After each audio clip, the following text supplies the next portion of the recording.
Bonjour à tous. Donner à ses enfants ou à ses petits-enfants une somme d'argent ou un bien immobilier, c'est possible et c'est même très facile, et notamment avec le don manuel.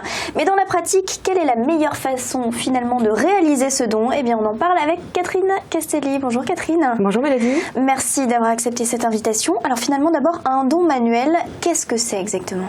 C'est tout simplement donner de l'argent de la main à la main. Et alors concrètement, est-ce qu'il faut faire appel à un notaire? Ça n'est pas si simple. Non, on n'a pas besoin de faire appel à un notaire. Il suffit tout simplement de faire la déclaration auprès de l'administration fiscale afin de révéler le don. Et pourquoi c'est important de révéler le don? Tout simplement pour bénéficier des avantages tels que les abattements ou les exonérations de droits. Par exemple, si un grand-père veut justement faire un don à son petit-fils, il pourra effectuer un don de 31 865 € tous les 10 ans. Mais quand est-ce qu'on considère qu'il s'agit d'un cadeau ou d'un don? Il faut deux conditions pour qu'il s'agisse d'un cadeau. La première, il faut que le cadeau soit effectué lors d'un événement, un anniversaire, un mariage. Et la deuxième condition, il faut que le montant soit proportionnel à la fortune du donateur. Vous avez peut-être un exemple? Oui, tout à fait. Si une personne fortunée souhaite offrir une voiture à son fils, on va parler à ce moment-là d'un cadeau.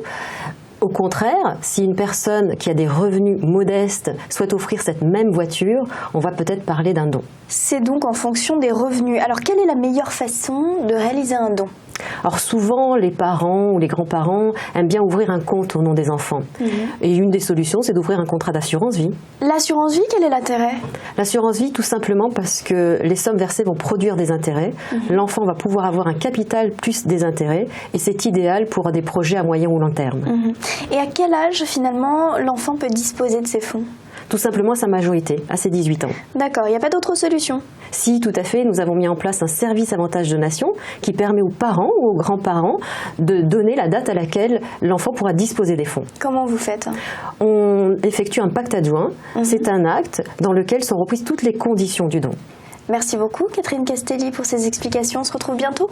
Tout à fait. Merci Mélodie. Et merci à tous de votre attention. À très bientôt.